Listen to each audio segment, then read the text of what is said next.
Good morning. Good morning. Ooh, and welcome to church in Ocean Park. And, there she is. Okay. So glad to see you this morning. And we're going to start off, our wonderful choir is going to start off with the song, Lord of the Dance. Now, you may already know this song, know the chorus of this song that says, dance, dance, wherever you may be. I am the Lord of the dance, said he. I'll lead you all wherever you may be, and I'll lead you all in the dance, said he. Dance, dance, wherever you may be. I am the Lord of the dance, said he. I'll lead you all wherever you may be, and I'll lead you all in the dance. And one more time, here we go. Dance, dance, wherever you may be. I am the Lord of the dance, said he. I'll lead you all wherever you may be, and I'll lead you all in the dance, said he. I danced in the morning when the world was begun. I danced in the moon and the stars and the sun. I came down from heaven and I danced on earth. At Bethlehem I had my birth. Dance, dance, wherever you may be. I am the Lord of the dance, said he. I'll lead you all wherever you may be, and I'll lead you all in the dance, said he. I danced for the scribe and the Pharisee, but they would not dance and they would not follow me. I danced for the fishermen, for James and John. They came with me, and the dance went on. Dance, dance, wherever you may be. I am the Lord of the dance, said he. I'll lead you all wherever you may be, and I'll lead you all in the dance, said he. I danced on the Sabbath, and I cured them all. The holy people said it was a shame. The soldiers stripped me and they hung me on high. They left me there on the cross to die. Dance, dance, wherever you may be. I am the Lord of the dance, said he. I'll lead you all wherever you may be, and I'll lead you all in the dance, said he. I danced on a Friday when the sky turned black. It's hard to dance with the devil on your back. They buried my body and they thought I'd gone, but I am the dance and I still go on. Dance, dance, wherever you may be.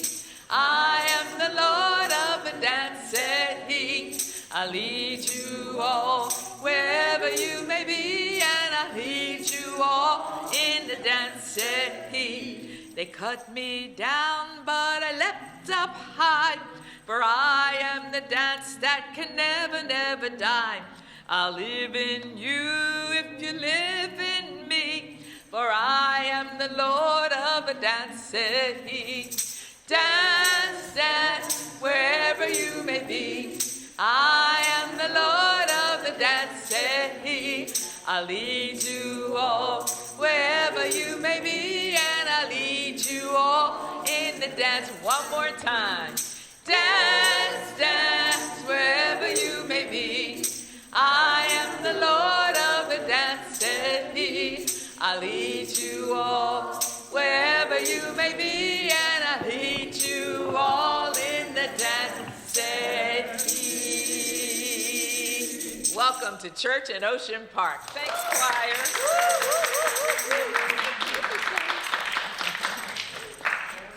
Thank you to the Church in Ocean Park Choir.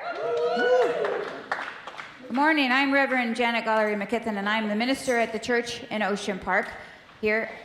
We are a multi-faith community, and so you are welcome here no matter what. You might have walked in and wondered if, looked at the walls and wondered if you are welcome here. Well, we are multi-religious, so you're welcome if you're Jewish, Buddhist, Hindu, Wiccan, Ifa, something that I'm not mentioning. Oh, even if you're Christian, you're welcome to come here. Some people wonder, if we're all these things, is actually a Christian or a Jewish person welcome here? Yes, you are. You're very welcome here. Welcome if you're single, married, divorced, widowed, gay, transgender, non-binary, or queer. You're welcome if you have abundant resources and you can share them all, or if your day is financially stressful. We welcome you if you're fidgety, if you have to be doing something all the time or walking around, or you are very focused and you need to be concentrating on only one thing. We don't care if you're more religious than the Pope, if you haven't been to the mosque since before the pandemic.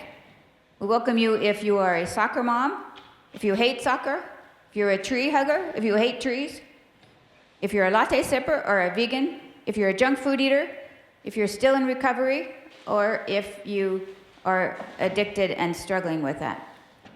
We welcome you if you like organized religion or if you're repelled by it. We welcome you if you think this is a church for people who don't like church, or if you think this is a church how church should be. We welcome you if you're having problems or if you woke up on eagle's wings, or a little bit of both. We welcome you no matter your ability or where you were born or what papers you might not have. You don't need to prove your worth here. You are sacred just the way you are. Welcome to the church in Ocean Park. We want to begin by acknowledging that we are sitting on stolen land.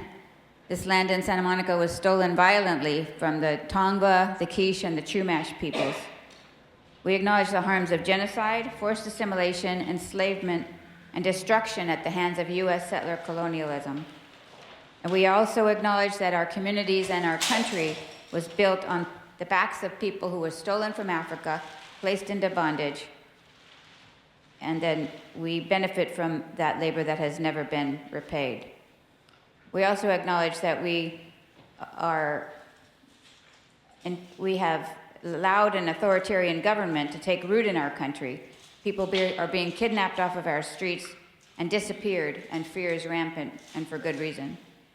We also acknowledge that we are responsible for destroying cultures and lives in other countries as well.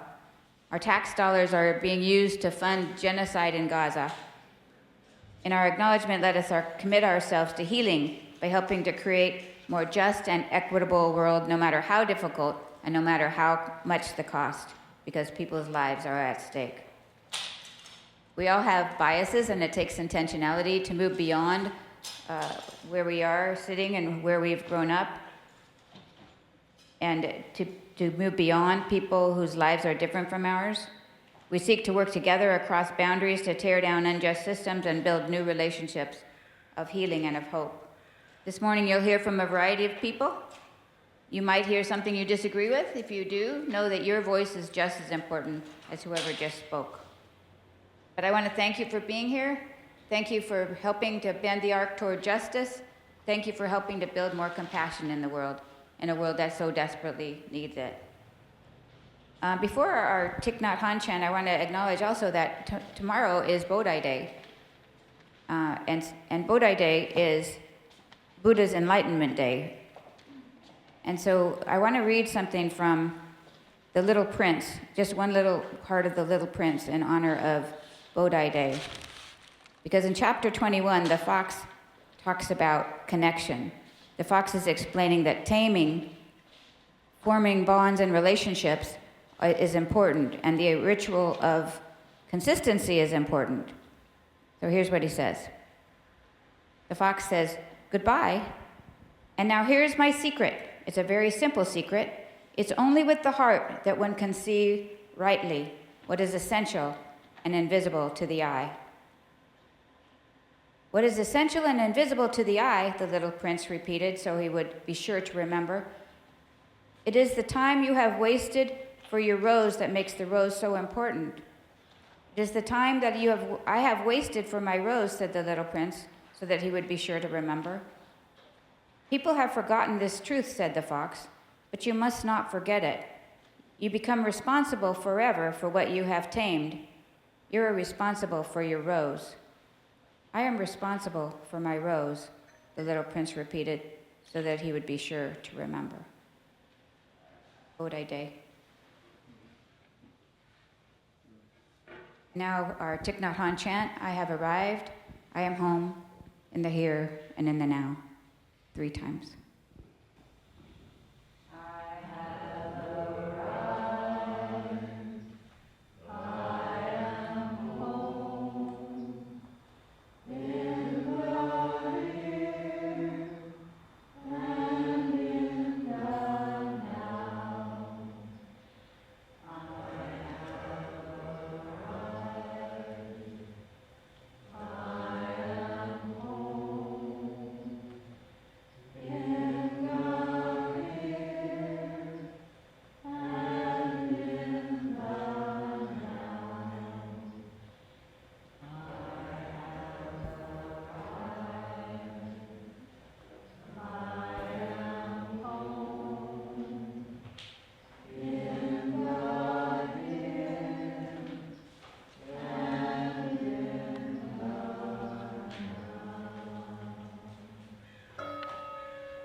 Louise, Dobbs, and I like to sing here every Sunday, a lot. So I'm going to share a song with you called Dance Upon the Earth. And it's by the Grace family, parents and 2 daughters, and they sang a lot together. And I don't know if they wrote it, but anyway. I'm going to dance upon the earth.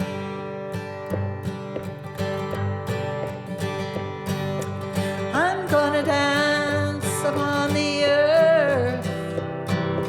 I'm gonna find the joy in all this madness.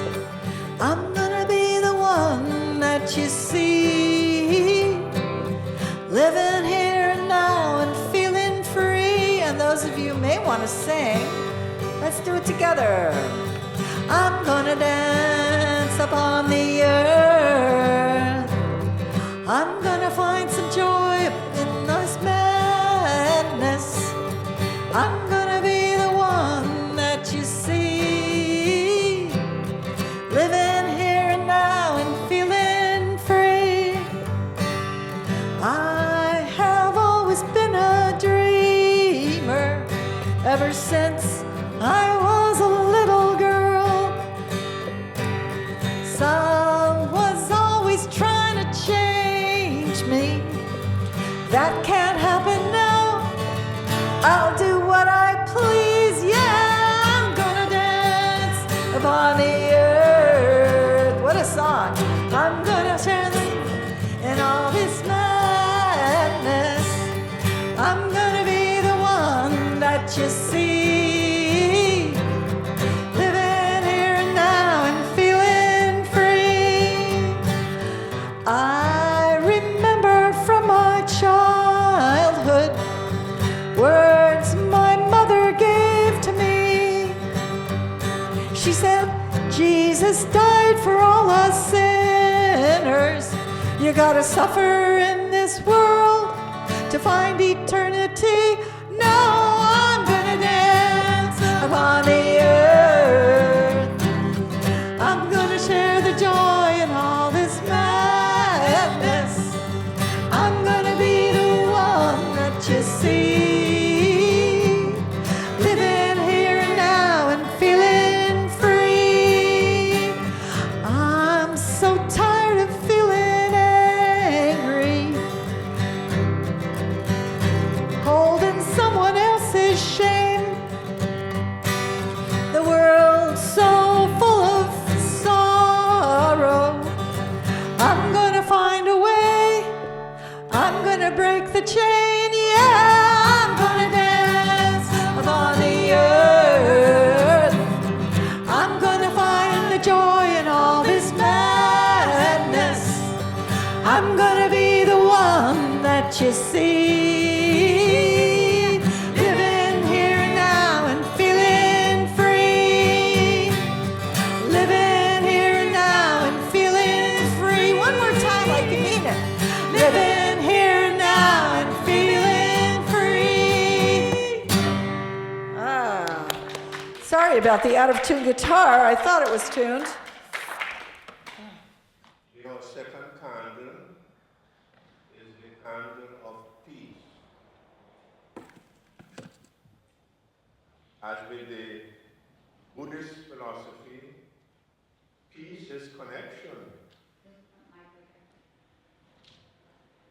As with the Buddhist philosophy, peace is also connection, connectedness. One of the first mentions of peace in the Bible comes from Genesis chapter 29 and verse 6, when Jacob was asking about his brethren. And he says, "Are you well?" And the word used was shalom. Are you well? Are you connected with one another? So later on, we heard of the expression peace with God, God's protection, God's blessing, God's presence to give a sense of wholeness. And we are also peacemakers. We hear from the New Testament in Matthew chapter 5 and verse 9. Blessed are the peacemakers, for they shall be called the children of God. And then at the Last Supper, peace I leave with you, not as the world giveth, give I unto you, not as the world giveth. So we are not talking so much about world peace. Can there ever be peace in the world? I don't think so. Not as we know the word peace or shalom. But we can have inner peace. Inner peace can exist in ourselves and among us, regardless of the outward circumstances. May we all find this peace in our hearts and lives at this season. Thank you.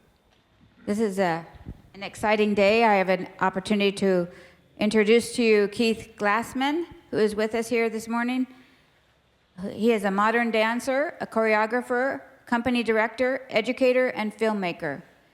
Motion has been at the core of Keith's life, first as an avid basketball player in high school, and later through modern dance. I'm not going to ask you who your team is now.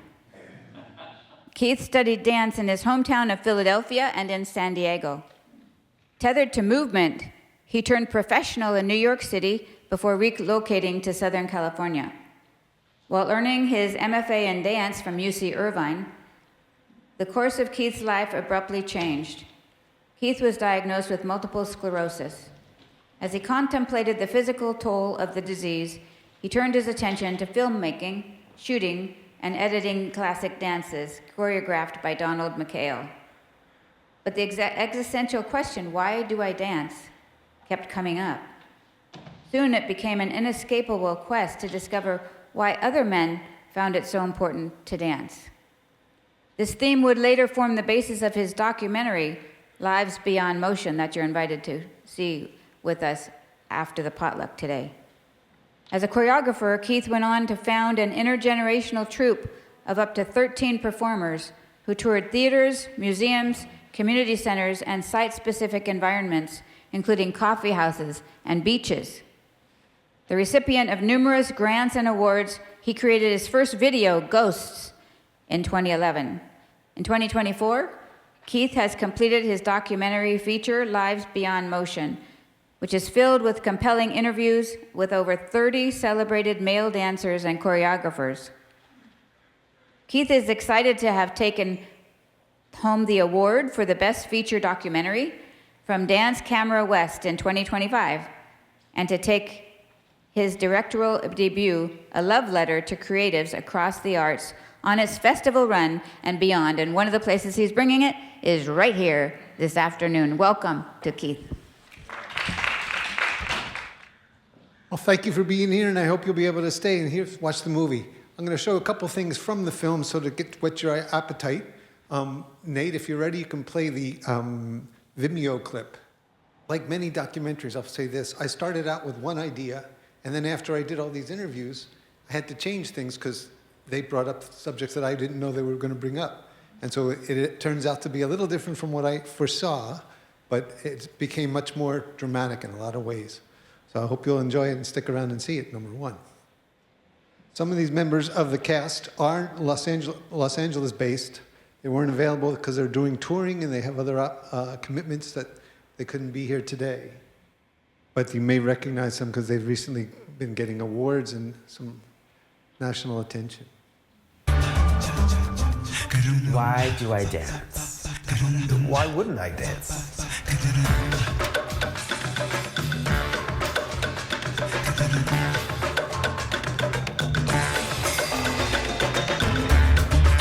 My family said 1 in a million do that. I don't think my parents knew there was such a thing as a life in the arts.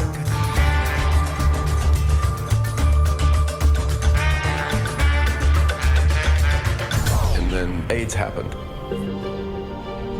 Dancers, the artistic director, designers, composers, the company was ravaged. How did I handle the anxiety? I think I gave the better part of me to art. I've learned to have the arts satisfy me. When I'm at my most frustrated, all I want to do is get in the studio and do something or make something. Challenges and sacrifices, there's many of them. Yeah, how do you feed yourself? That was a big challenge. My best support during those years was as a professional go-go dancer. I could do that for 6 hours every night. I've known a lot of dancers who dancing kept them alive. There is something that is spiritual about it. And this is why you're on the planet.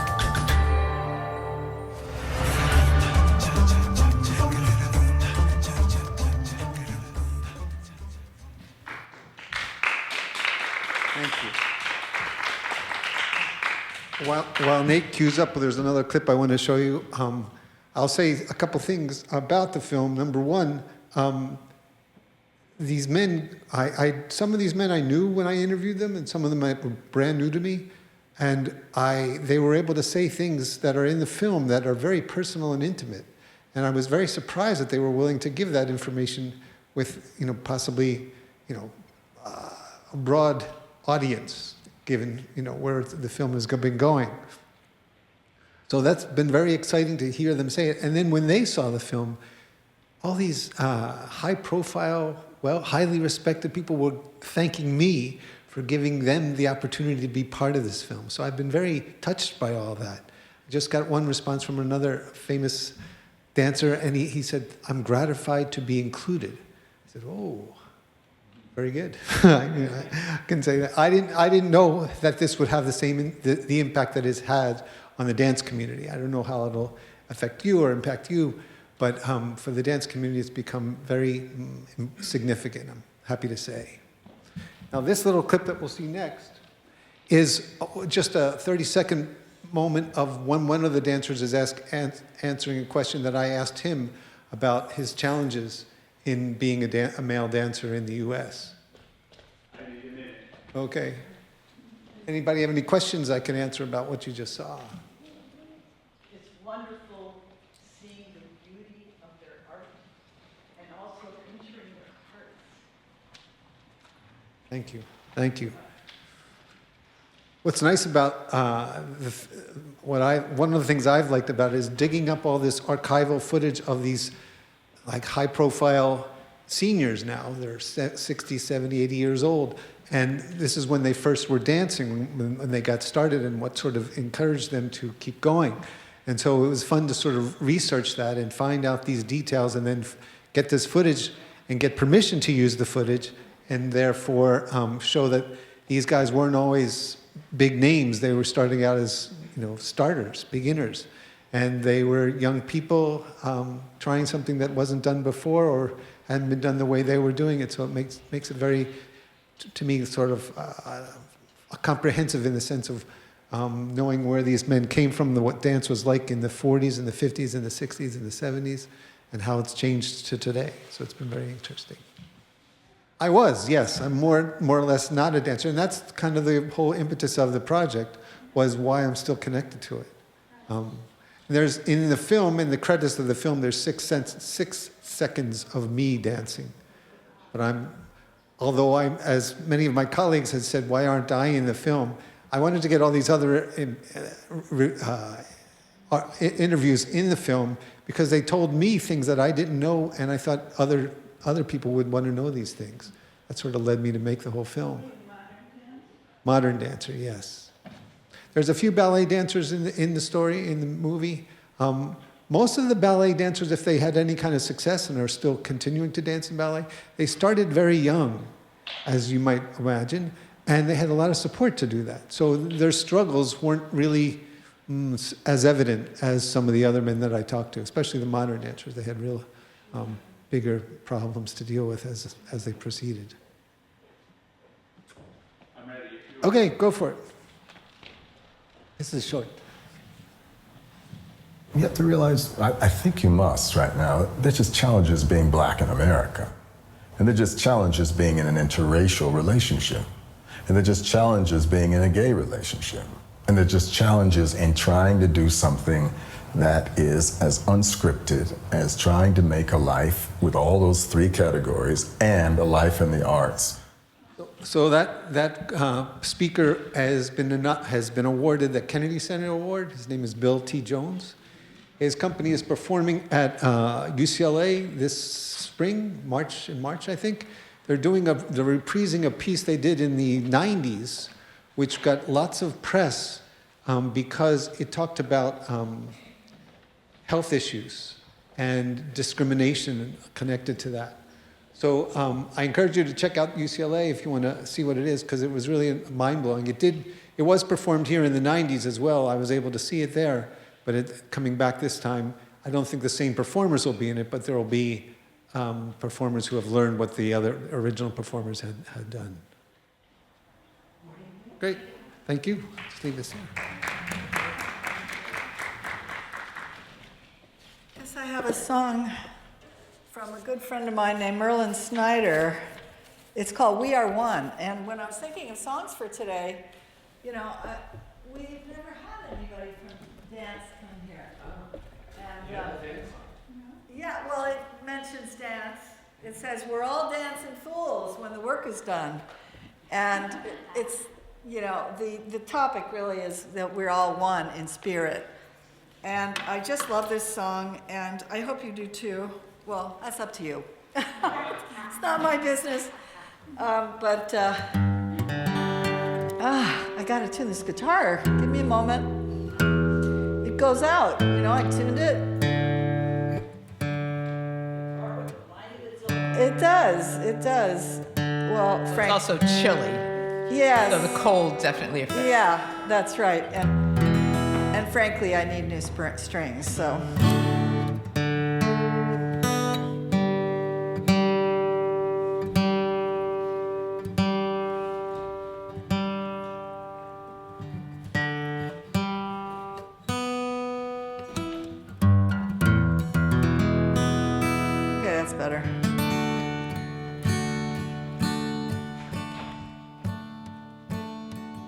We are ancient Celtic harps, steel string guitars, pan pipes from Peru, Ghana talking drums.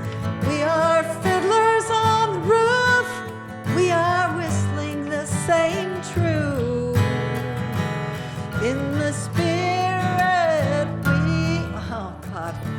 in the spirit we are one. We are one. We are one. In the spirit we are one. Though from many a culture and people we have come, in the spirit we are one.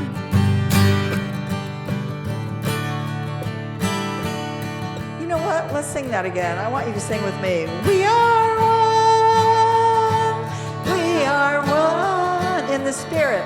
In the spirit we are one. They're from many a culture. From many a culture and people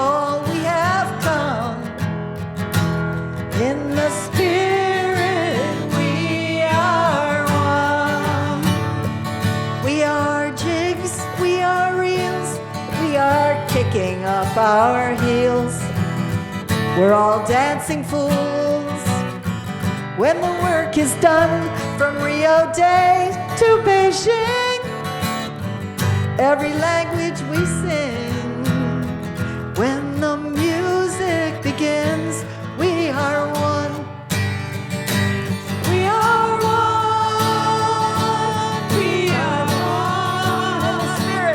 In the spirit, we are one. Though from many a culture and people we have come, in the spirit we are one. Like a steel drum in the sky, with its rainy lullaby, the song is born anew on every mother's tongue, every reed, pipe, and flute, every whistle, pit, didgeridoo. Like the air in which we move, we are one. We are one. We are one. In the spirit, we are one. Though from many a culture, people we have come, in the spirit, we are one.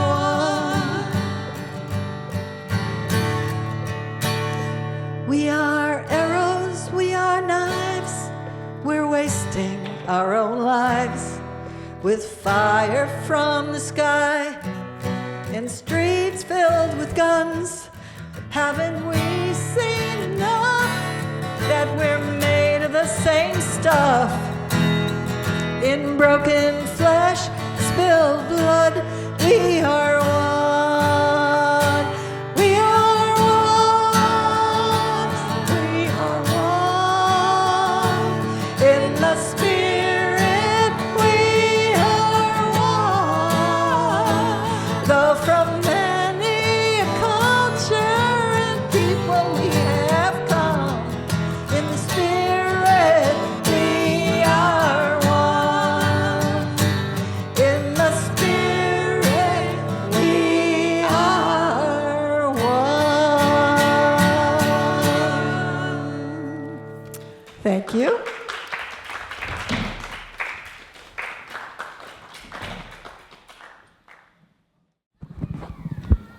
And now it's time for community sharing. And so this is a time where you get to share back with our speaker. Come on and back up. We'll invite Keith to come back up here. I'll go grab the second microphone. And so this is a time not to, start at the beginning of your life, but to share some thoughts you might have or to ask Keith a question. So. Great. Thank you. Thoughts about your life, too. I'm curious if this is something, if there was one particular incident or one particular thing that motivated you to strive for a career in dancing, or was it something that you just automatically felt an attraction to since day one? And if that's the case, what is it then that you've felt you had to express within that series of movement? Because artists all create, different things differently. So I'm trying to get a sense of what your motivation might have been. Okay, fair enough. What I say, here's what I know. These are facts. When I was around 6 years old, my parents took me to see some touring company do Bye Bye Birdie under a big tent. After the first song and dance, which is the telephone song, if any of you remember, I stood up out of my seat and I turned to my mom and I said, "That's what I want to do." For the next 10 years, I didn't do anything like that. I took a ballet class once because the doctor said I had pigeon toes, I was turned in, and he said this would help at being ballet class. I complained because I was on my tiptoes too long. It was too uncomfortable. So I didn't go back to ballet after that class. And then I became a basketball player. I just played basketball and thought and lived basketball through high school into college. And then once I got out of college, I started noticing, I looked into being a lifeguard. I was living in Northern California. I was working at this city pool and watching these guys jump off the high board. In jumping off the high board, they controlled their body so they didn't hurt themselves going down. And I said, I want to do that, but I ain't going off that high board. It's a little too scary. So I took a modern dance class.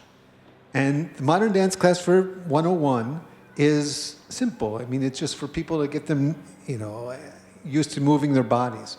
So I was in a class, and the teacher had us running across. The class was in a gym, and running across the floor. She just wanted us to run. So I ran across the floor, and I heard from the teacher, "Great, Keith." I think I signed up for life at that point. I didn't know it. But thereafter, I stood with it and found ways to get better as a dancer. And then that's where the film came from, that I got there. Does that answer the question? Thank you. Cool. Beautiful. Thank you so much for coming. I'm looking forward to seeing the whole film later. I have always loved to dance so much, and it just comes naturally. We see all these professional dancers, but it's something that we all could do. I love it. I just love it. I've taken ballet when I was young. I took African dance. I've been in square dancing, and I just love it all. And sometimes I think, like when you see I'm curious of your opinion on this.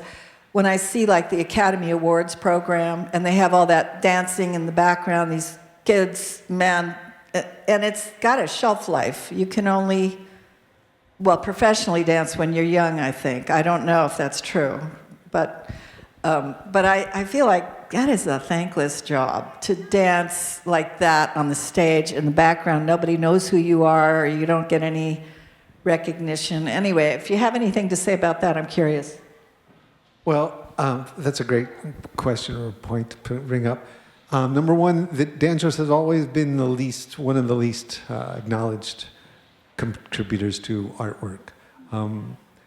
We're always trying, like in the film industry, we're often, up until only recently, were choreographers given credit for making the dances and making the movement, not even dances, just the movement for the whoever's on the screen. And not only dancers, but for some of the non-dancers who are performing, because they're given some movement cues as well.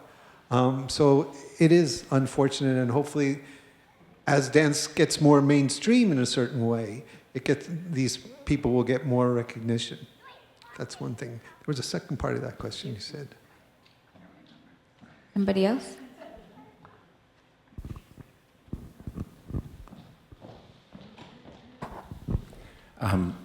I hadn't thought about this before, and so I'm curious as a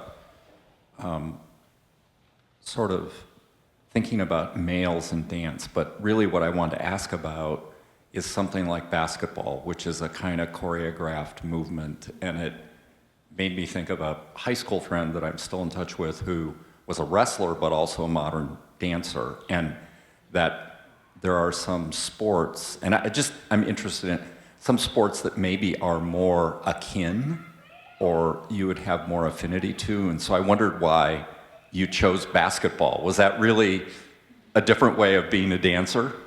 I wasn't aware of anything at that time. I like this question. Because what I would do, though, I remember cutting school to go play basketball, and I wasn't concerned whether I won or lost. I was concerned that I had the right form in my shot, that I had a follow-through. Now, I was all of 15 and 16 years old, so I had no idea what that was about, but that's kind of what was going on for me. So I don't know if other sports are like that. I mean, you would think that some of the contact sports wouldn't have it, but there's a whole version of dance that's called contact improvisation, which is all about people doing things in contact with another person.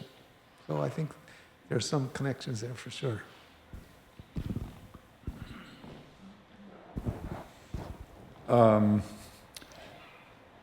This is partly just reminiscing, but I have a son named Daniel who was quite athletic, but it took him a while to find a sport. And he walked by and said he could see himself going off the high board, and he did become a diver. Not Olympic level, but college, he was competitive at the collegiate level and always went to the national, tournament and things like that. And, but then so I think he wasn't drawn to, even though you get rated for it's competitive in that way, but it's not like, you're not directly confronting another person or competing with them. You're just, the pleasure is, I think, what you can do with your own body. And he could do quite a bit. And later, it was hard to find pools to dive in, so he started becoming a circus performer, like on ropes and things like that. And he actually was in a circus one time. Just reminiscing, but it seemed like the pleasure was just what he could do with his body. Doing it, yeah. He got a lot of joy out of that. Doesn't he also do ropes now? Ropes now. He just does rope dancing also. Yeah, there's a whole genre of aerial dancing, they call it. Yeah, silks. And he became a teacher.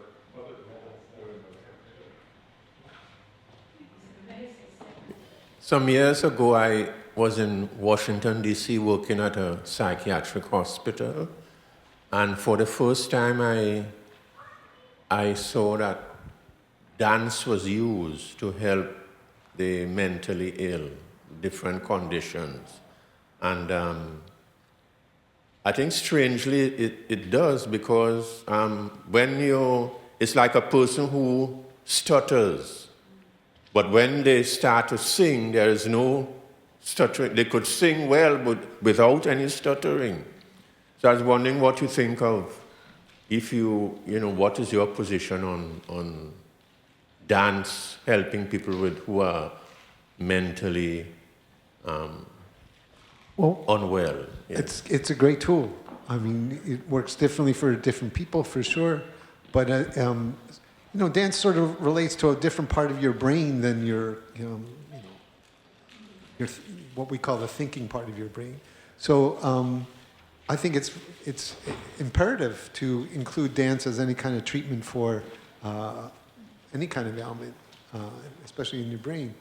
So that even in the schools, what's great, what we try and put out there to the educational community is that this allows people who have trouble with, reading and writing more or less to sort of gain some confidence and access a part of their brain that isn't necessarily usually accessed in the classroom.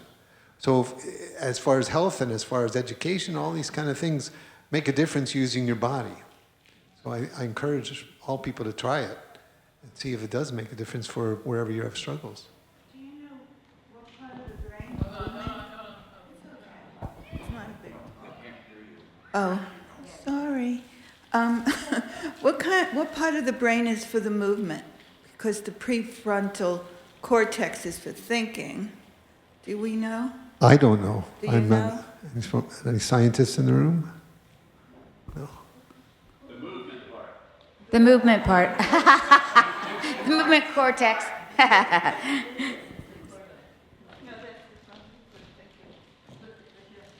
So thank you so much, Keith. I'm back here. So hi. So I have a question. What was the transition like for you to go from being a dancer to having a diagnosis and then trying to figure out what you were going to do?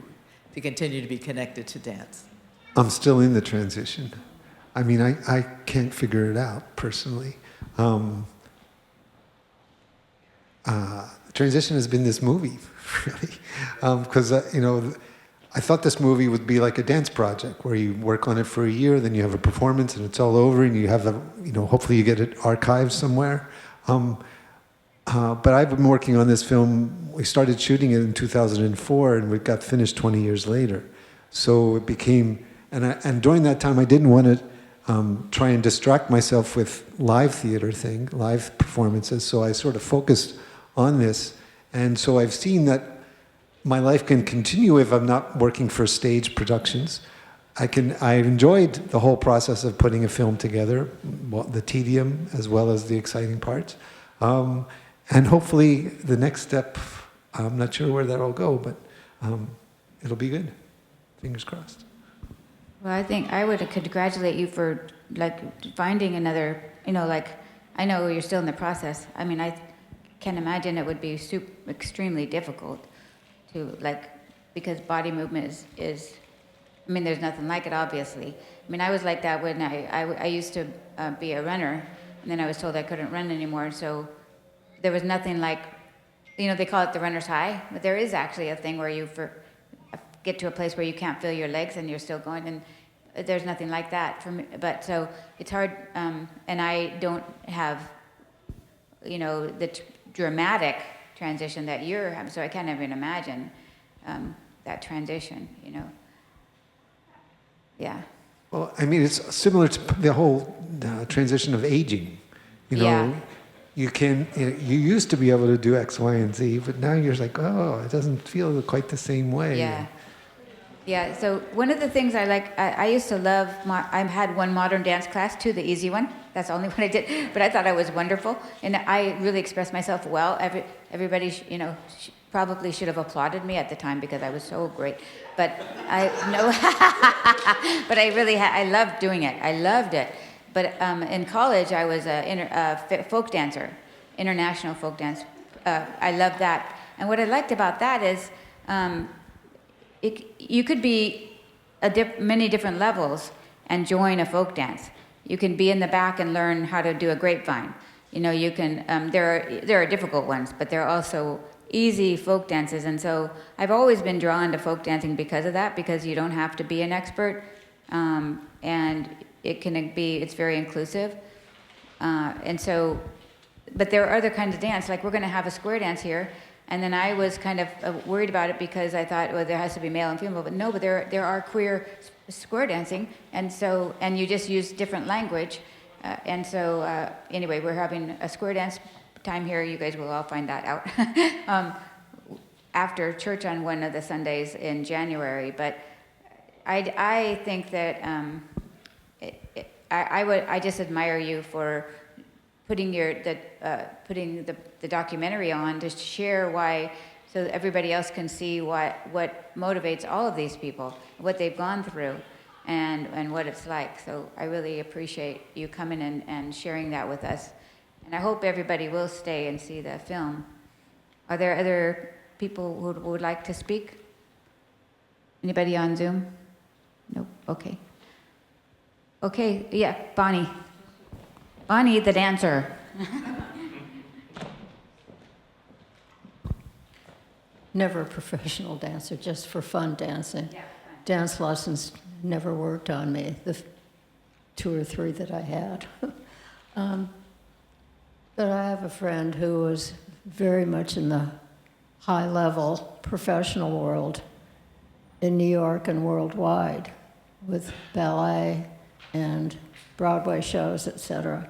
And one time something happened. He broke his ankle. And in the hospital, the social worker comes in and speaks condescendingly, saying, well, sir, you won't be able to dance again. Well, my friend, in his defiance, kicked the social worker in the shins, walked out of the hospital, and was back on the stage 8 weeks later. That's a great and story. And continued for many, many years afterwards. Where there's a will, there's a way.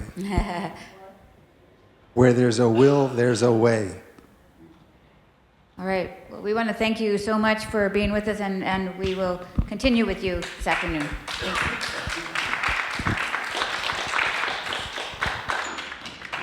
you. We'll have a moment of silence, and it'll be broken.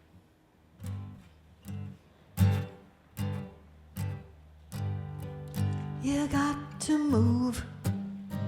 You got to move. You got to move. You got to move. When God gets ready, you got to move. You got to move. You may be rich. You may be poor. You may be sick, you may be cured. When God gets ready, you got to move. You got to move.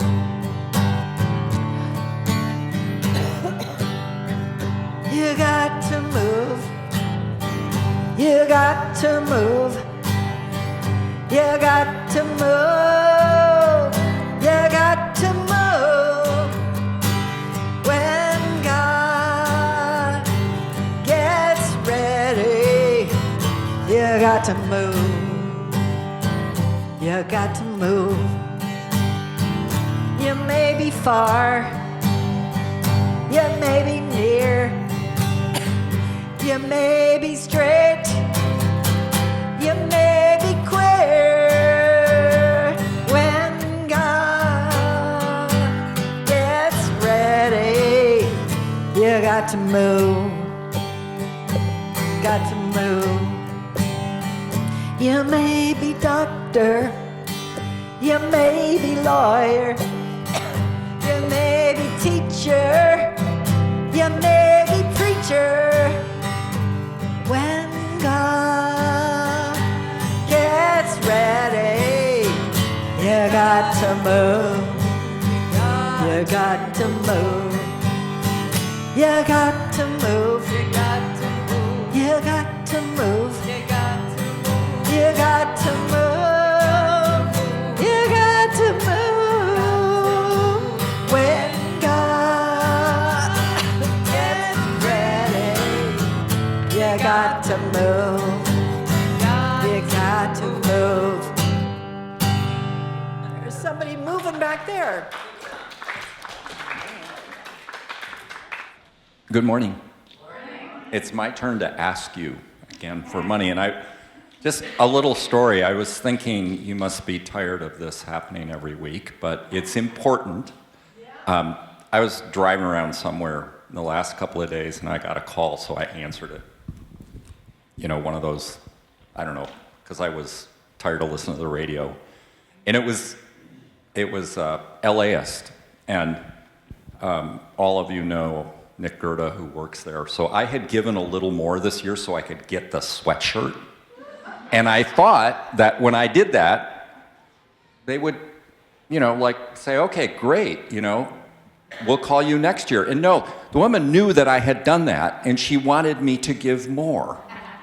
And I said, well, I'm driving, I can't do it. And she said, well, no, we can take care of that too. So anyway, I'm just following that example. I'm here again to ask you for more. Even if you've done this, even if you've pledged, think about it. There's a lot of places you could put your resources, but it's important for the church and for us to keep having programs like this one and this afternoon. Keep the doors open to do that. So thank you for whatever you do. From you I receive, to you I give.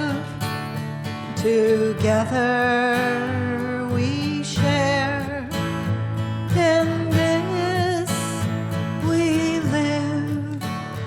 From you I receive, to you I give. Together we share, from this we live.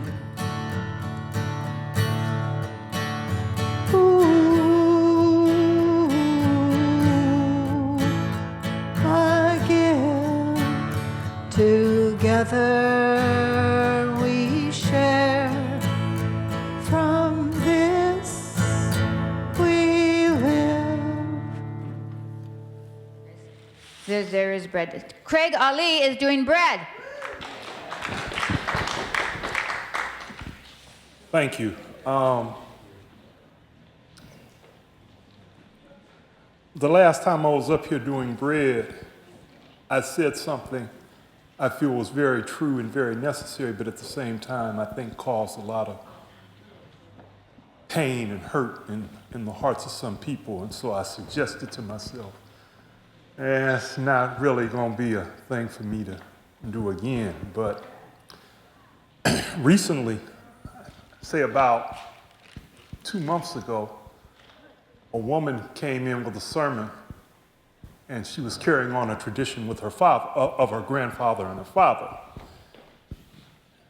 And it sparked something within me, and I remembered my father. And so doing this, I'm gonna think of my father. Because my father is a lot like the men in this room who also have children. They nurture, love, you know who you are, and correct those that are in that are their offspring, and even those that aren't their offspring that act like children, they have a tendency to also correct. And one of the things that I notice in looking at our fathers, I look to the left and I'm reminded of, the exemplar for fatherhood. He has lambs, and the lambs aren't in fear. He cares about them, he loves them, and and it's exhibited because those lambs aren't in fear, even though it's in an age in which they may be sacrificed, because of the ram's horn, and the lamb, and all of that stuff. And in looking at him, I'm looking at, to the right of me, this thing. He's obviously in prayer, and I can only imagine that he has come to the realization of the hate in the world. They hate us. They hate us. They hate us. They hate us. They hate us. But the light comes down and says, yes, but you are above that. I thought I taught you that no matter what it is they do in terms of hatred, you can rise above it and love not just what they are, but all that is around us, and guide them as I've tried to guide you. Thank you.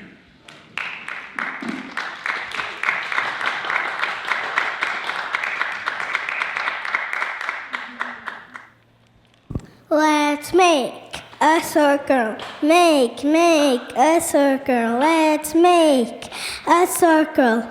Make a circle. Let's make a circle. Make a circle. Let's make a circle. Make a circle in 5, in 4, in 3, in 2, in 1. So, we want to do that. You got to move song again, okay? Because that's a good song. Okay. And now you know you can do it call and response. Tambourine. You got to move. You got to move. You got to move. You got to move. You got to move. You got to move.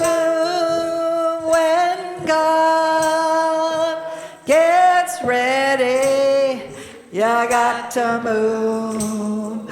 You got to move. You may be doctor. You may be doctor. Maybe doctor. You may be lawyer. Maybe lawyer. You may be preacher. You may be teacher.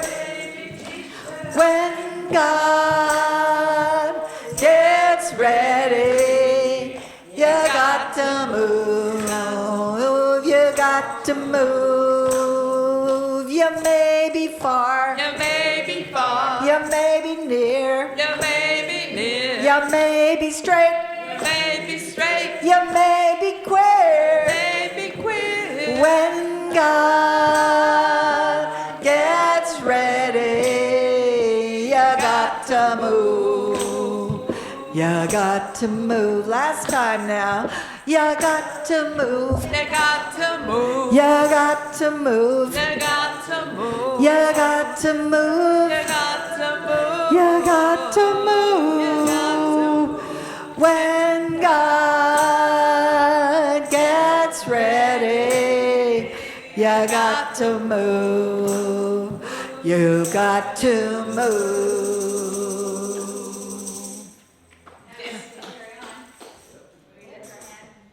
Count to three. 1, 2, 3. Carry